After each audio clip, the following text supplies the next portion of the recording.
లూకాసు వార్త 13వ అధ్యాయము. బలలో మనం భాగం తీసుకుని మునుపు కొన్ని నిమిషాలు మనకి ఇచ్చే వాక్యాన్ని మనం ధ్యానం చేద్దాం. లూకాసు వార్త 13వ అధ్యాయము 6వ వచనం నుండి 8వ వచనం వరకు మనం మార్చి చదువుకుంటాం. లూకాసు వార్త 13 6వ వచనం నుంచి 8వ వచనం వరకు మనం మార్చి చదువుతాము. మరియు ఆయన వారితో ఈ ఉపమానం చెప్పాను. ఒక మనుషుని ద్రాక్ష తోటలో అంజూరపు చెట్టు ఒకటి నాటబడి ఉండెను. అతడు దాని పండ్లు వెదక వచ్చినప్పుడు ఏమీ దొరకలేదు.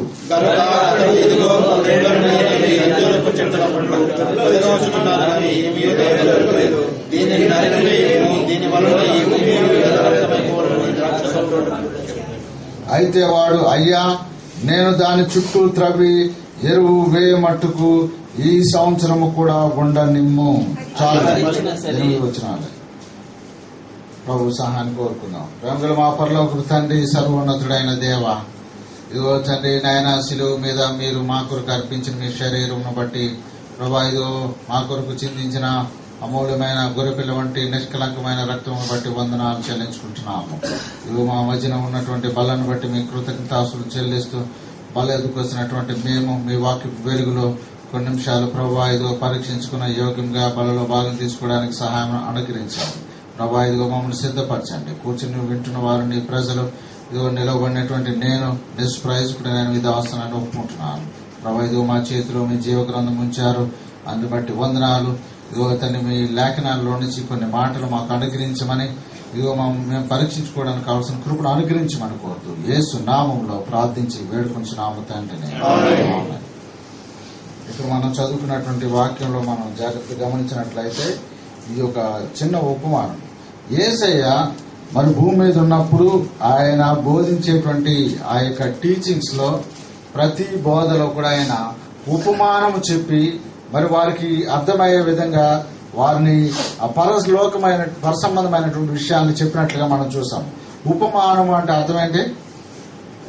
భూ సంబంధమైన విషయాల్ని పరసంబంధమైనటువంటి విషయాలతో పోల్చి చెప్పడం అన్నమాట. అది చూపించి చెప్పడం. ఉదాహరణకి యేసుక్రీస్తు ప్రభువారు నేను గొర్రెలకు మంచి కాపరిని అన్నారు.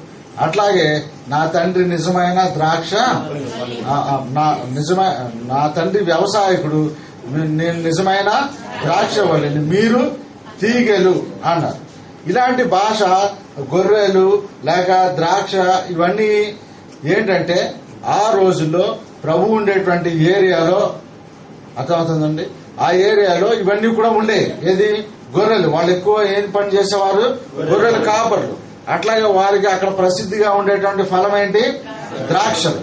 కాబట్టి అవి పోల్చి చెప్తే, అవి చూపిస్తే వాళ్ళకి అర్థమయ్యేది. ఒకసారి పరసంబంధమైన విషయాలు చెప్తే వాళ్ళకి అర్థం కాదు. అప్పుడు వరకు కూడా పరలోకము మూయబడి ఉంది. ప్రభు వచ్చిన తర్వాత అదేమైంది? తెరవబడిన ఆకాశం. కనుక ప్రభు వారి ఆ విషయాలతో చెప్పి వారికి అర్థమయ్యేటట్లుగా చెప్పేవారు. ఒకసారి ఒక మనుషుడి గురించి ఆయన ఉపమానం ఈ విధంగా చెప్పారు. ఒక మనుషుడికి ఏముందంట? ఒక ద్రాక్ష తోట ఉందంట. ఆ ద్రాక్ష తోటలో ఒక అంజూరపు చెట్టు నాటబడింది అని మనకి ఇక్కడ చూస్తా ఉన్నాం. సరే, ఇంతకీ ద్రాక్ష తోట అంటే ఏంటి అని మనం చూసినట్లయితే యెషయా 4వ అధ్యాయం తీయండి ఒకసారి. యెషయా 4వ అధ్యాయము 5వ అధ్యాయము 7వ వచనం. ఇశ్రాయేలు వంశము సైన్యములకు అధిపతి యెహోవా ద్రాక్ష తోట. ఇశ్రాయేలు వంశం ఏంటంట? అది ఒక దేవుని ద్రాక్ష తోట. తర్వాత యూదా మనుషులు ఆయనకు ఇష్టమైన వనము. అది యూదా మనుషులు ఆయనకు ఇష్టమైన వనం.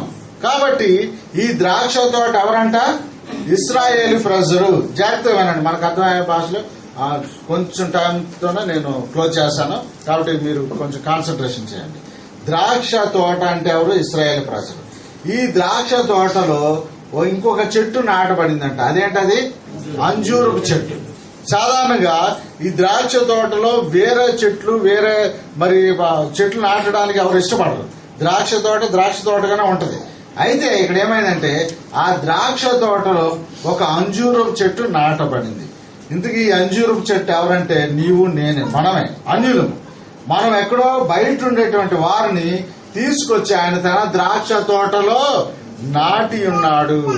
కాబట్టి దేవుని యొక్క ప్రేమ మన ఎడల మరి ఈ విధంగా ప్రత్యక్షం అవుతుంది, వెల్లడిపరుస్తా ఉన్నాడు దేవుడు. ఏంటంటే ఎక్కడో ఉండేటువంటి అంజూరపు చెట్టు, బయట ఉండేటువంటి అంజూరపు చెట్టు ఏమాత్రం కూడా మరి ప్రొటెక్షన్ లేనటువంటి ఆ చెట్టుని తీసుకుని వచ్చి ఎక్కడ పెట్టారంట? ద్రాక్ష తోటలో నాటినట్లుగా మనం చూస్తాము.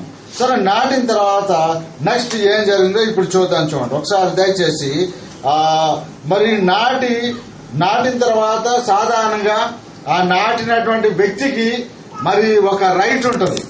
ఏంటి? సాధారణంగా మనము ఏదైనా మొక్కలు నాటామనుకోండి, మొక్కలు నాటిన తర్వాత రోజు దానికి ఏం పోస్తాము? నీళ్లు పోస్తాం. ఆ తర్వాత ప్రతిరోజు ఉదయానికి సిస్టర్స్ అయితే ఒకవేళ ఏదైనా మొక్కలు నాటారనుకోండి, నీళ్లు పోసి ఉదయాన్నే ఏం చేస్తారు? వెళ్ళి ఒకసారి చూస్తారు. ఏం చూసారు? అది ఉదాహరణకు గులాబీ మొక్క అనుకోండి ఎగ్జాంపుల్. ఆ గులాబీ మొక్క మరి మొగ్గలు వస్తున్నాయో లేదో చూసారు. ప్రతిరోజు చూసారా? చూడండి, ప్రతిరోజు కూడా చూసాం. ఎందుకు? ఎవరైతే నాటారో ఆ నాటినటువంటి వ్యక్తి దాని నుంచి ఫలాన్ని ఎక్స్పెక్ట్ చేయడం అన్నది సర్వసామాన్యము. అట్లాగే ఈ యజమాని కూడా ఏం చేశాడంటే బయట ఎక్కడో ఉన్నటువంటి ఆ అంజూరపు చెట్టును ఇక్కడ తీసుకుని వచ్చి ద్రాక్ష తోటలో నాటి దాని యొక్క ఫలాన్ని చూసా ఉన్నాడు ఆయన.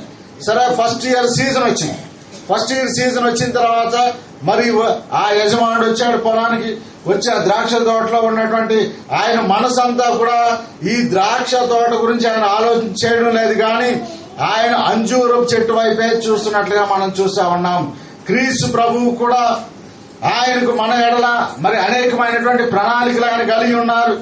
ప్రభు హృదయంలో మనం అందరము ఉన్నాం. అర్థమైందండి? We are in the thoughts of God, we are in the heart of God. దేవుని హృదయంలో మనం ఉన్నాము. కాబట్టి దేవుడు మన వైపు చూస్తా ఉన్నాడు. మనకి కావలసిన సమస్తాన్ని కూడా ఆయన సమకూరుస్తా ఉన్నాడు. సరే, ఒక సంవత్సరం అయిపోయింది, ఫలము లేదు. సరే, ఈ యజమాని నిరుత్సాహంతో మరి వెళ్ళిపోయినట్లుగా చూస్తా ఉన్నాం. తర్వాత రెండవ సంవత్సరం వచ్చింది. రెండవ సంవత్సరము ఆయన దూరం నుంచి ఆ పొలంలోకి వస్తా ఉన్నాడు, చూస్తా ఉన్నాడు. రెండవ సంవత్సరం అంతా ఆయన చూచాడు. రెండవ సంవత్సరము కూడా ఫలము లేదు. ఆయన మొదటి సంవత్సరము నిరుత్సాహపడ్డాడు, రెండవ సంవత్సరము నిరుత్సాహపడ్డాడు. ఆ తర్వాత మూడవ సంవత్సరం కూడా అయింది. మూడవ సంవత్సరం కూడా ఆయన ఫలాన్ని ఎక్స్పెక్ట్ చేస్తా ఉన్నాడు. మనం కూడా అంతే కదా. దేని మీద ఒక పెట్టుబడి పెట్టినట్లయితే, దేని మీద మనం డబ్బు పెట్టినట్లయితే మనం ఏం చేస్తాము? ఫలాన్ని మనం ఎక్స్పెక్ట్ చేస్తాం. అట్లాగే దేవుడు కూడా మనకి అన్ని సమృద్ధిగా ఇచ్చిన తర్వాత ఈ అంజూరపు చెట్టుకి ఏ లోటు చేయలేదు. దానికి కావాల్సిన నీరు పోసాడు. దాని బాగోగులన్నీ చూస్తున్నప్పటికీ కూడా దీని మరి ఫలము ఫలించకపోవడం బట్టి ఆ యజమాని ఏం చేస్తా ఉన్నాడంట? నిరుత్సాహపడతా ఉన్నాడు. సరే, ఇంకో కొంచెం మనం ఈ విధంగా ఉండేసరికి నెక్స్ట్ ఆయన ఏమి ఆలోచన చేశాడంటే, ఇప్పుడు చూడండి ఒకసారి 7వ వచనంలో, గనుక అతడు ఇదిగో 3 ఏండ్ల నుండి నేను ఈ అంజూరపు చెట్టున పండ్లు వెతుకుచున్నాను గాని దొరకలేదు. చాలండి. 3 సంవత్సరాల నుంచి ఎక్స్పెక్ట్ చేస్తున్నాను. 2012వ సంవత్సరము, 2013వ సంవత్సరము, 2014వ సంవత్సరం ఎక్స్పెక్ట్ చేస్తా ఉన్నాడు. దేవుడు మన ఎడల మన కొరకు ఆయన మనము కాసేటువంటి ఫలము కోసము, మన ఫలింపు కోసము, మన ఆత్మ సంబంధమైన అభివృద్ధి కోసము ఆయన చూస్తా ఉన్నటువంటి సమయంలో ఏంటంట? ఏమీ దొరకలేదు. అప్పుడు యజమాని అన్నాడంట, దీనిని నరికివేయము, దీని వలన భూమి కూడా ఏల వ్యర్థమైపోతుంది అని చెప్పాడంట. అది ఇక్కడ జరిగినటువంటి విషయం. సరే, దీన్ని మనం ఒకసారి కొంచెము ఆత్మ సంబంధంగా మనం ఆలోచించేద్దాం. 3 సంవత్సరాల నుంచి ఎదురు చూస్తుంటే ఒక్క ఫలము కూడా లేదు. అట్లాగే ఈ 2014 సంవత్సరము జనవరి 1 నుంచి మొన్న డిసెంబర్ 31 వరకు కూడా ప్రభువు మనల్ని ఎదురు చూసానే ఉన్నారు. మనం ఏమైనా ఫలిస్తున్నామా అని, ఏమైనా ఫలించగలిగి ఉన్నామా? వాళ్ళ ఎదురుకు వస్తున్నటువంటి మనం పరీక్షించుకోవాలి. మనము మరి గ్రంథము చదవ విషయంలో ఫలించగలిగి ఉన్నామా? రోజుకి ఎంతసేపు మనము బైబిల్ చదవగలుగుతున్నాము? చాలా సార్లు మనకి టైం ఉండదు. కాబట్టి టైం లేదు కాబట్టి మనం ఏం చేస్తాము, వెళ్లిపోయే ముందు క్యాలెండర్ లో ఉన్న ఆ వచనం కూడా పూర్తిగా ఉండదు, సగం ఉంటుంది. కొన్నిసార్లు స్పేస్ లేక సగం వేస్తాడు. కొంచెం చదువుకోవడము, దాన్ని వెళ్తేనే ప్రభా యాక్సిడెంట్ అవ్వకుండా కాపాడిన ఆయన. ఎందుకంటే ప్రార్థన మనం ప్రార్థన చేసుకోవడానికి టైం ఉండడం లేదా? గత సంవత్సరం అంతా కూడా ఎట్లా ఉంది? ఇక్కడ 3 సంవత్సరాల నుంచి ఈ చెట్టును మరి చూసినప్పుడు దానిలో ఫలం లేనట్లుగా మనం చూస్తా ఉన్నాం. ఆ తర్వాత ఒక వ్యక్తిని మనం చూసినట్లయితే ఇదే అధ్యాయం 16 వచ్చి చూడండి ఒకసారి, లూకా సువార్త 13:16. ఇదిగో 18 ఏండ్ల నుండి సాతాను బంధించిన అబ్రహాము కుమార్తె. చాలండి, ఈమె పేరు రాయబడలేదు కానీ ఈమెకు ఒక అడ్రస్ ఇవ్వబడుతుంది, రిఫర్ చేయబడతా ఉన్నది ఒక వ్యక్తితో. ఏంటది? ఎవరంటే ఎవరు కుమార్తె అంటే అబ్రహాము కుమార్తె. ఈ అబ్రహాము కుమార్తెకు దేని చేత బంధించబడింది? సాతాను చేత. 18 సంవత్సరాల నుంచి ఆమె నడుము వంగిపోయి మరి స్ట్రైట్ గా నిలబడలేనటువంటి పరిస్థితులు. అట్లాగే మన జీవితాల్లో కూడా అనేక సంవత్సరాల నుంచి మనము ఏ బలహీనతతో మనం ఉన్నామో, దేవుని సన్నిధిలో మనము మరి చక్కగా నిలబడగలుగుతున్నామా, లేక వంగినటువంటి పరిస్థితిలో మనం ఉన్నామో, ఒకసారి బలహీనతకు వస్తున్నటువంటి మనము పరీక్షించుకోవాల్సిన వారమై ఉన్నాము. ఒక విషయం మీరు గమనించినట్లయితే, మొన్న ఎయిర్ క్రాష్ అయింది కదా. కాబట్టి మరి ఆ విమానం కూలిపోయింది. దానిలో ఎంతమంది ఉన్నారంట? ఎంతమంది? 168 మంది అంతమంది ఉన్నారు. వారిలో ఒక్కరు కూడా బ్రతికి మరి లేనట్టుగా మనం చూస్తాను. ఆ చనిపోయిన వారి కంటే మనం గొప్పవారు అని దేవుడు మనకి 2015 సంవత్సరం ఇచ్చారా ప్రభువారు? నో. వారికంటే మనం గొప్పవాళ్ళమని, లేదా మనందరం పరిశుద్ధులము, చాలా మరి ప్రభు కొరకు యథార్థంగా బ్రతుకుతున్నామనా? కానే కాదు.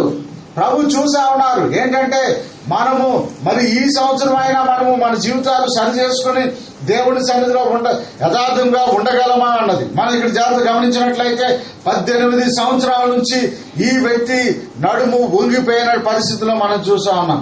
అట్లాగే మనము దేని విషయంలో, ఏ విషయంలో మనం వంగిపోయాము, ఏ వ్యక్తి విషయంలో మనం వంగిపోయాము, ఏ దురలవాటు వలన మనం వంగిపోయాము, లేక ఏ పరిస్థితికి మనము అలవాటు అయిపోయామో ఒకసారి మనం జ్ఞాపకం చేసుకోవాల్సిన వారమై ఉన్నాము.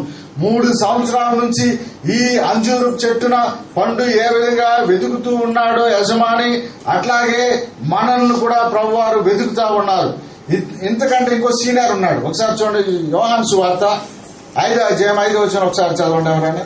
యోహాను సువార్త 5వ అధ్యాయం 5వ వచనం. అక్కడ 38 ఏండ్ల నుండి వ్యాధి గల ఒక మనుషుడు ఒకడు ఉండెను. యేసు వాడు పడి ఉండుట చూచి, ఈ మాట జాగ్రత్తగా చూడండి, యేసు అక్కడ పడి ఉండుట చూచి వాడప్పటికి బహుకాలము నుండి ఆ స్థితిలో ఉన్నాడని ఎరిగి స్వస్థపడగోరుచున్నావా. ఇక్కడ జాగ్రత్త గమనించండి. ఇదంతా మనకి చాలా సార్లు చదివింది. అయితే ఒకసారి దీని నూతన విధానంలో మనం ఆలోచించేద్దాం. అతడు అక్కడ బహుకాలము నుండి పడి ఉన్నాడు. మన జీవితాల్లో కూడా చాలా సార్లు ఏదో ఒక బలహీనతలో పడిపోయి అలా ఉండవచ్చు. వాళ్ళ యొద్ద మనం యథార్థముగా ప్రభు సన్నిధిలో మనం ఒప్పుకోవలసిన వారమై ఉన్నాము. అయితే అదే స్థితిలో అతను కంటిన్యూ అవడం ప్రభుకి ఇష్టం లేదు. 38 సంవత్సరాలు అలా పడి ఉన్నాడు. కాబట్టి ప్రభు వారు ఆ స్థితిలో అతను ఉంచడం ఏమాత్రము ఇష్టం లేదు. కాబట్టి ప్రభు వాని దగ్గరికి వచ్చారు. అట్లాగే ఈ మధ్యాహ్న సమయంలో ప్రభు ఇక ముందు 2014 సంవత్సరంలో ఉన్నటువంటి అదే బలహీనతల్లో మనము ఉండకూడదని ప్రభు కోరుతా ఉన్నాడు. ప్రభు మనల్ని మన జీవితాల్లో మనం ఏమైనా మార్పు ఆశిస్తున్నామా? Do you want change? ఇక్కడ ప్రభు వారు వచ్చి అడుగుతా ఉన్నారు, ఏమంటున్నారు? నీవు స్వస్థ పడగోరుచున్నావా? Do you get well? నువ్వు మరి ఆ స్వస్థత పొందాలని కోరుకుంటున్నావా? నీ ఆత్మీయ జీవితము 2014 కంటే మరి ఎక్కువగా ఉన్నతమైనటువంటి స్థితిలోనికి నువ్వు వెళ్ళాలని కోరుతున్నావా? ప్రభు 2014 సంవత్సరంలో ఉన్నటువంటి ఆశీర్వాదం కంటే మరి ఎక్కువైన ఆశీర్వాదము ప్రభు నీకు ఇవ్వాలని కోరుతున్నారు. అది నువ్వు పొందుకోవడానికి ఇష్టపడుతున్నావా? ఇక్కడ ప్రభు అడుగుతా ఉన్నారండి, నీవు స్వస్థ పడగోరుచున్నావా? అదేవిధంగా ఈ మధ్యాహ్న సమయంలో నువ్వు చేస్తున్నటువంటి ఉద్యోగంలో నీకు ప్రమోషన్ కావాలని కోరుచున్నావా? నీ జీవితం పెరగాలని కోరుకుంటున్నావా?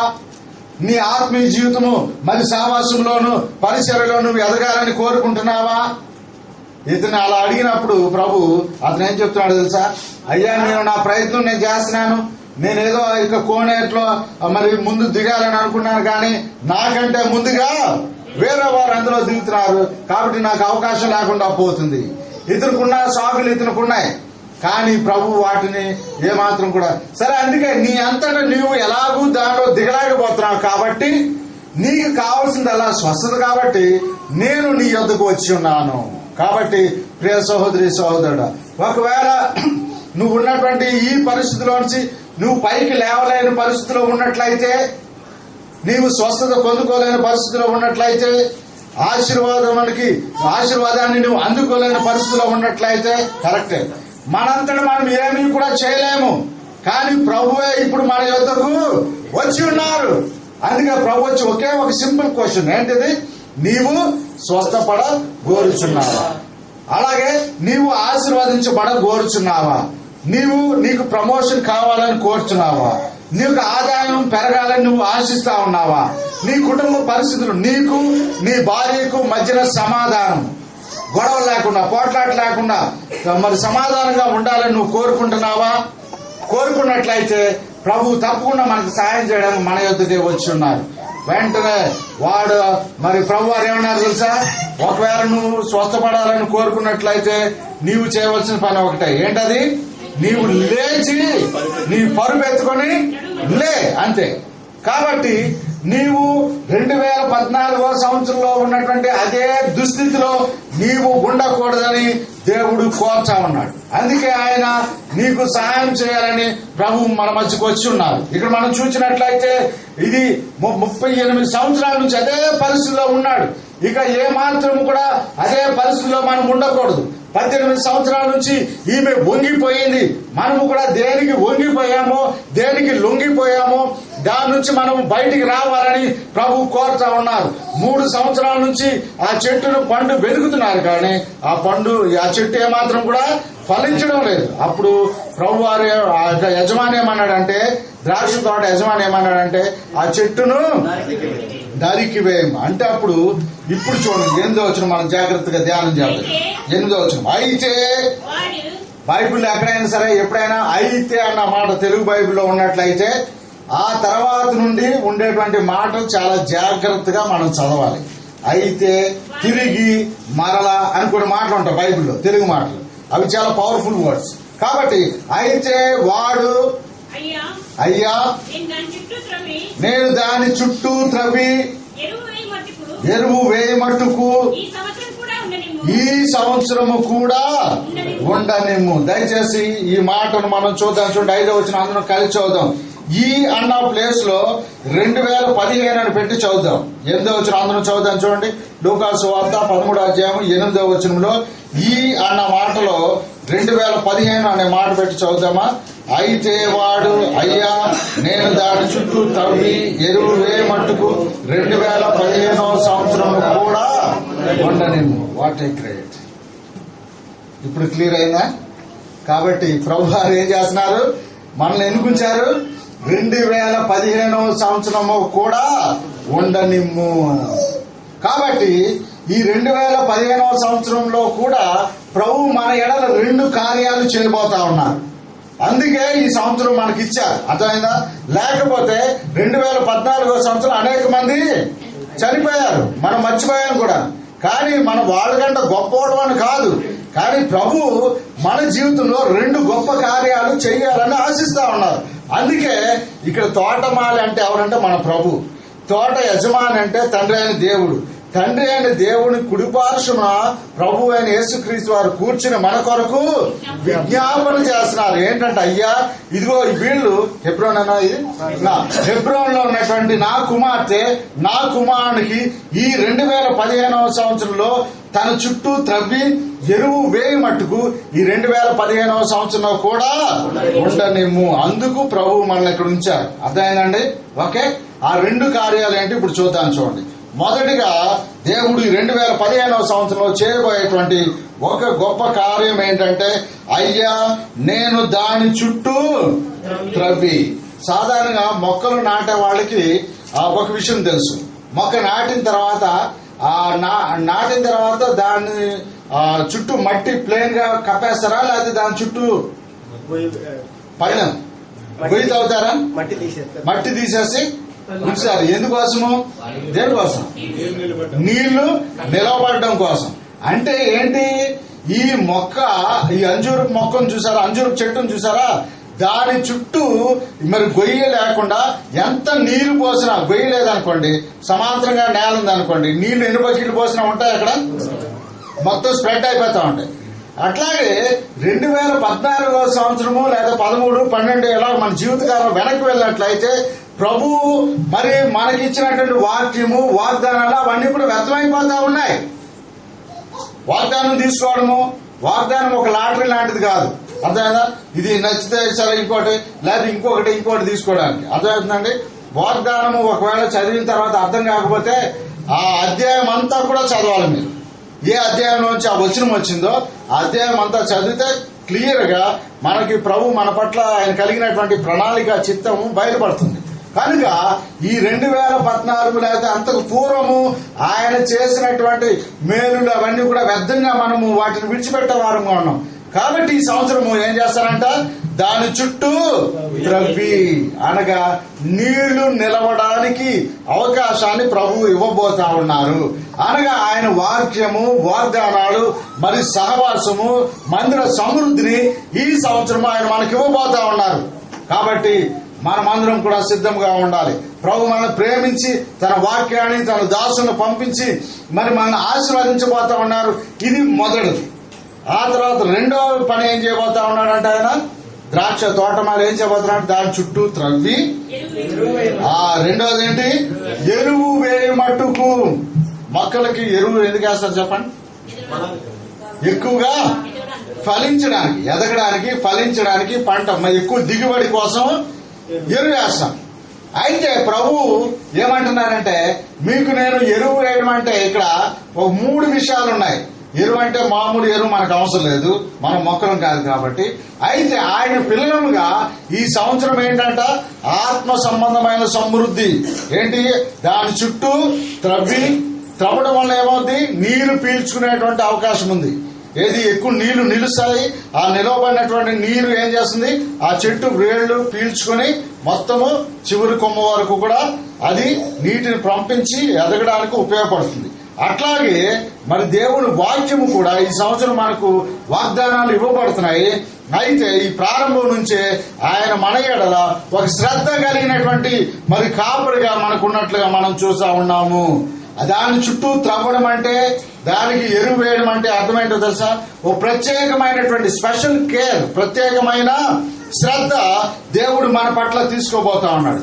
నువ్వు అనుకోవచ్చు, 2014 సంవత్సరంలో దేవుడు నాకేం చేయలేదే, ఏమి జరగడం లేదే, నేను అనుకున్న ఏమి జరగట్లేదు, నేను వేరే కంపెనీకి అప్లై చేశాను, నాకు ఆన్సర్ రాలేదు అని నువ్వు అనుకుంటున్నావా?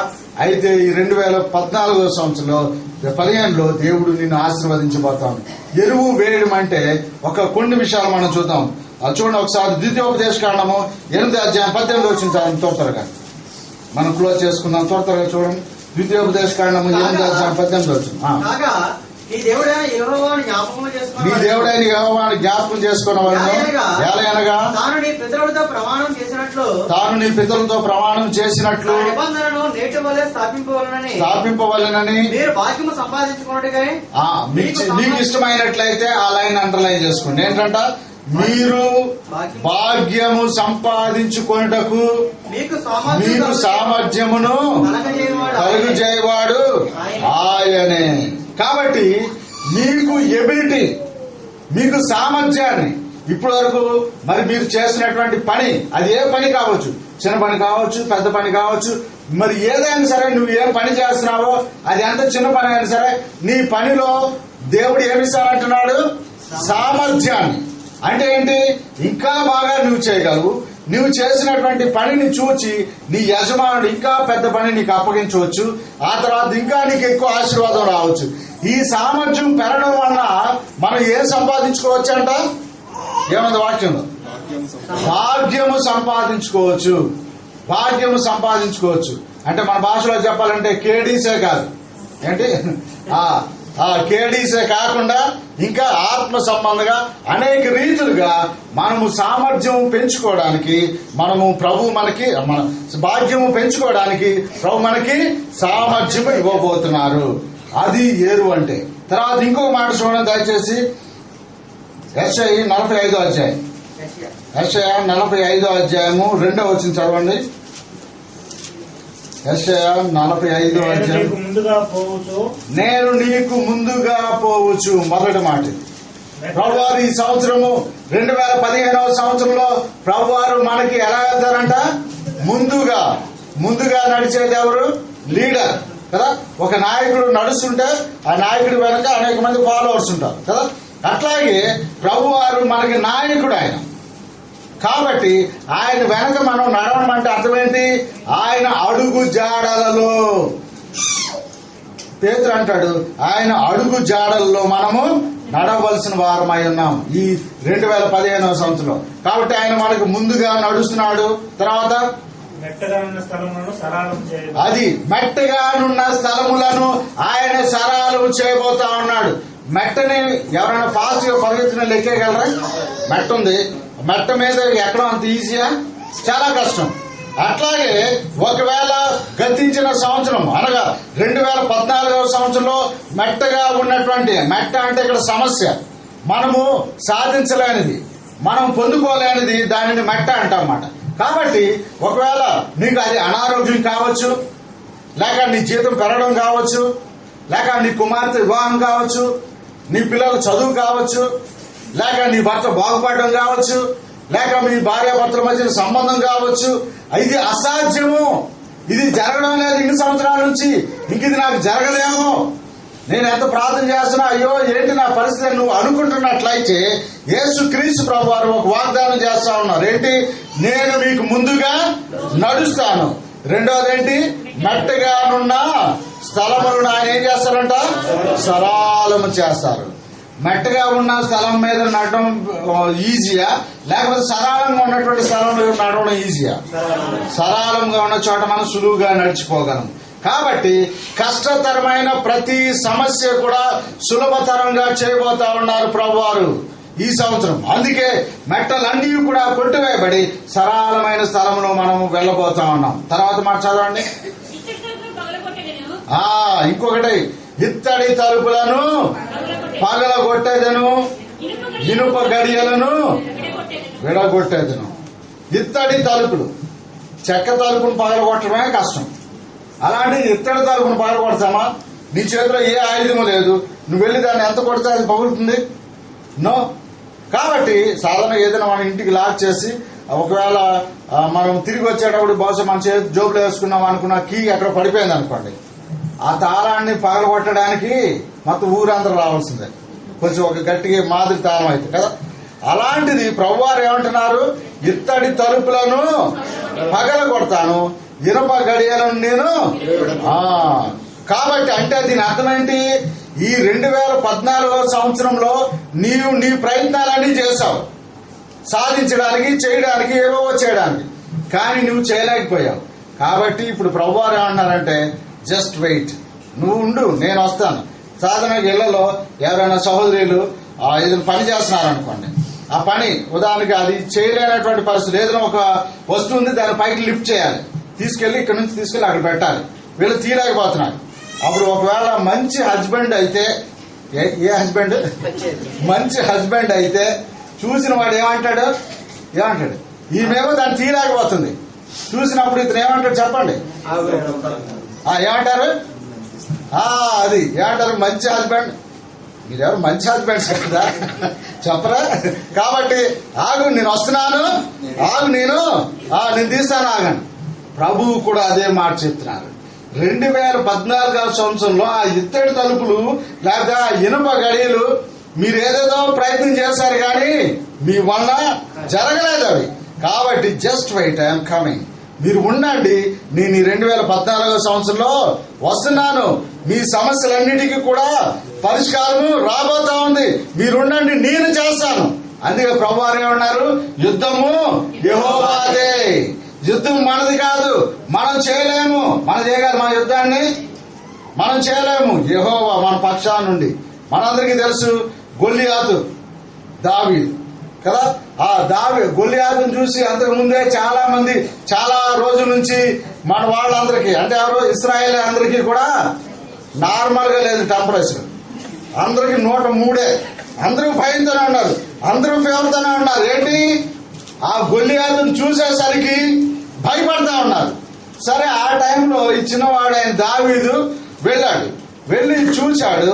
సరే మీరుండండి, నేను వాడి సంగతి చూస్తానన్నాడు. సరే, వాళ్ళందరూ కూడా అపహాస్యం చేశారు. ఏంటి వీడు జానుడు లేడు, వచ్చి ఏదో చేస్తాడు అన్నాడు అని అన్నారు. కానీ దావీదు ఏం చేశాడు, దావీదు 5 నున్నని రాళ్లను తీసుకుని వెళ్ళి ఒక్క రాయితో కొట్టినప్పుడు అది పడిపోయినట్టుగా చూసాం. అక్కడ జరిగింది ఏంటో తెలుసా, దావీదు ఎదురుగా ఇప్పుడు ఎవరున్నారు, గొల్లియాతు ఉన్నాడు. అయితే ఈ గొల్లియాతు కనబడటం లేదు దావీదుకి, ఆ గొల్లియాతు వెనక ప్రభువు కనబడుతున్నారు. ఏంటి, అందుకే సులువుగా చేయించేశాడు. అర్థమైందా? ప్రతి సమస్య, గొల్లియాతు లాంటి సమస్యలు ఒకవేళ పాత సంవత్సరంలో 2014 సంవత్సరంలో ఉండి ఉండవచ్చు. అయితే సమస్యను చూస్తే మనము ఖచ్చితంగా భయపడిపోతాం. ఇశ్రాయేలు వలె, దావీదు వలె సమస్య వెనుక ఉన్నతుడైనటువంటి దేవుడు, అత్యున్నతమైన సింహాసనం మీద ఆసీనుడైనటువంటి ప్రభువును చూచాడు దావీదు. వెంటనే ఒకే ఒక షాట్ తో మరి కొట్టినప్పుడు ఏం జరిగింది తెలుసా, గొల్లియాతు ఎలా పడ్డాడంట, బోర్న పడ్డాడంట. అసలు ఇక్కడ ఒక చిన్న లాజిక్ చూడండి మీరు. సాధారణ ఈ రాయి ఎక్కడ తగిలింది గొల్లియాతుకి, నొసట మీద తగిలింది. ఈ మధ్యన ఆ కపాలం కూడా దొరికిందంట త్రవ్వకాల్లో. ఏది, ఆ కపాలానికి ఇక్కడ హోల్ ఉందంట. అది చూసి బహుశా ఇది బైబిల్లో గొల్లియాతుదే అయి ఉంటదని వాళ్ళు చెప్తా ఉన్నారు. సరే, ఇక్కడ తగిలింది. సాధారణ ఇక్కడ రాయి తగిలితే వీడు ఎక్కడ పడాలి, ఎటు పడాలి, వెనక్కి పడాలి. కానీ వీడు ఎటు పడ్డాడు. కాబట్టి దేవుడు వెనక నుంచి ఒక్కడు పడేసరికి ఎదురుకు పడ్డాడు. అది అక్కడ లాజిక్. కాబట్టి సమస్యను మనము జయించలేము, కానీ మనల్ని జయశీలుడైన ప్రభువుతో మనముంటే అన్ని సమస్యలకు పరిష్కారము ప్రభువే. అందుకే ఏమంటున్నారు, ఇత్తడి తలుపులు. ఈ 2015 సంవత్సరంలో ప్రభు మనము ప్రయత్నాలన్నింటికీ ప్రక్కన పెట్టి నిలబడినట్లయితే ఆ ఇత్తడి తలుపులన్నీ ఏమైపోతాయి, ఆ ఇత్తడి తలుపులు పగలగొట్టబడతాయి, ఇనుప గడియలు విడగొట్టబడతాయి. అంటే ఏంటి దీని అర్థము, డోర్స్ అన్ని కూడా ఓపెన్ అయిపోతాయి. ఓకే, కాబట్టి ఇప్పుడు వరకు మూయబడిన ద్వారాలు, నీ కుమార్తె వివాహం జరగడం లేదా, ఈ మాటల మీద దయచేసి ప్రభు మాటలు మీ హృదయాల్లో మరి ఉండేటట్లుగా, ప్రభు మాటలు మన హృదయాల్లో నివసించినట్లుగా మనం విన్నట్లయితే ఈ 2014 సంవత్సరం ఒక అద్భుతమైన సంవత్సరంగా ప్రభు చేయబోతా ఉన్నారు. మూయబడినవి, తలుపులు వేయబడడం అంటే ఏంటి, మూయబడింది. అయితే ఇప్పుడు ఆ గడలన్నీ వెనకొడితే ఏమవుతాయి, ద్వారాలు తెరవబడతాయి. కాబట్టి ఈ 2015 సంవత్సరంలో ద్వారాలు తెరవబడతాయి. నీవు అప్లై చేసినటువంటి కంపెనీలో తప్పకుండా నీకు వేరే మంచి జాబ్ వస్తుంది. మరి ప్రభు నీ యొక్క చేతి పనిని ఆయన ఆశీర్వదిస్తారు. నీకు స్వస్థత ఆయన అనుగ్రహించబోతా ఉన్నారు. నీవు ఎప్పటి నుంచో ఎదుర్కొంటున్నటువంటి ఆ సమస్యకు విడుదల పొందుకుంటావు. ఎందుకంటే ఆ గడలు, ఆ తలుపులు ఎవరు పగలగొడతారు, యేసయ్యే. కాబట్టి ఆయన మనకు ముందుగా నడుస్తారు. మెట్టగా ఉన్న ప్రతిదీ కూడా సరళం చేయబడుతుంది. ఇత్తడి తలుపులు తెరవబడతాయి, ఇనుప గడియలు విడగొట్టబడతాయి. కాబట్టి ఇది ఎరువు అంటే. ఆ తర్వాత ఇంకొక వచనం మనం చదువుకుని మళ్ళీ చదువుకుందాం. 2 పేతురు 1:4 2 పేతురు 1:4 ఫాస్ట్ గా చదవండి.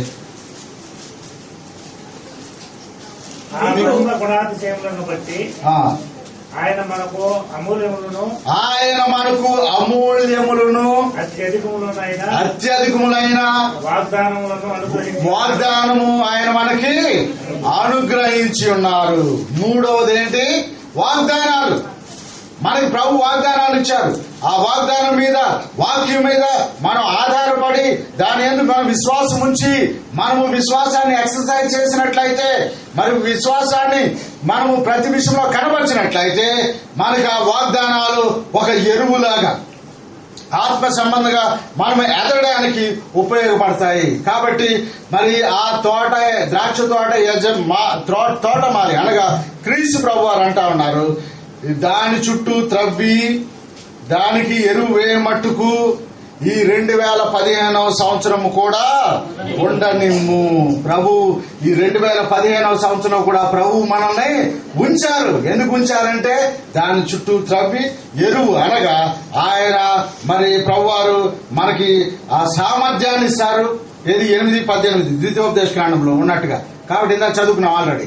కాబట్టి మనం పని చేయడానికి స్కిల్ ఆయన ఇస్తారు. ఇంకా చక్కగా నువ్వు పని చేయగలవు, ఇంకా మరి మంచి క్వాలిటీ వర్క్ నువ్వు చేయగలవు. కాబట్టి నీ యజమాని నిన్ను బట్టి సంతోషిస్తాడు. రెండవది ఏంటంటే ఆయన మనకు ముందుగా నడుస్తాడు. ఆయన మనకు మార్గం సరళం చేస్తాడు. ఆయన నడుస్తుంటే ఆయన అడుగు జాడలలో మాత్రము మనము నడవాలి. అప్పుడేమవుతుంది? మెట్టలన్నీ సరళం చేయబడతాయి, ఇత్తడి తలుపులు తెరవబడతాయి, ఇనుప గడియలు ఊడగొట్టబడతాయి. ఆ తర్వాత మరి ఆయన మనకి వాగ్దానము, వాక్యము అనగా ఆయన ఆత్మ సంబంధమైన ఆశీర్వాదం ఇచ్చి మనల్ని మరి ఆశీర్వదించబోతా ఉన్నారు. కాబట్టి ఈ సంవత్సరం కూడా ఉండనిమ్మని మరి తండ్రి అయిన దేవుని కుడి పార్శ్వమున మన ప్రభువైన యేసుక్రీస్తు వారుండి ఇక్కడ కూర్చున్న ప్రతి వ్యక్తి కోసం కూడా ఆయన విజ్ఞాపన చేసి, తండ్రి ఇదిగో నా కుమార్తె, నా కుమారుని ఈ సంవత్సరం కూడా ఉండనిమ్ము అని తండ్రి వద్ద విజ్ఞాపన చేసిన ప్రభు మనకున్నందుకే మనం సంతోషిస్తూ మనం పరీక్షించుకుంటూ వాళ్ళ బాధ తీసుకుంటూ దయచేసి మోకరించండి. ప్రభు ఇదిగో నాయన నిజమే, ఈ ద్రాక్ష చెట్టు వలె 3 సంవత్సరాల నుంచి నాకు ఫలింపు లేదు. 2014వ సంవత్సరం ఏమీ ఫలించలేకపోయాను ప్రభువా. ఇదిగో నేను నా బలహీనతల్లో, నా పొరపాట్లో నేనుండి ఇదిగో తండ్రి నాయన ముందుకి సాగలేకపోయినటువంటి పరిస్థితులు నాలో ఉన్నాయి ప్రభువా. ఇదిగో 18 సంవత్సరాల నుంచి ఉన్నటువంటి ఆ వ్యక్తి వలె వంగిపోయాను. 38 సంవత్సరాల నుంచి ఆ యొక్క కోనేరుతో పడినటువంటి వ్యక్తి వలె నేను అదే స్థితిలో నేనున్నాను. ఆత్మ సంబంధం దయచేసి అందరూ కళ్ళు మూసుకుని మోకరించండి, ప్రార్థన చేసుకుందాం. అదే స్థితిలో నీవు ఉండడము ప్రభుకి ఇష్టం లేదు. Do you want to change your life?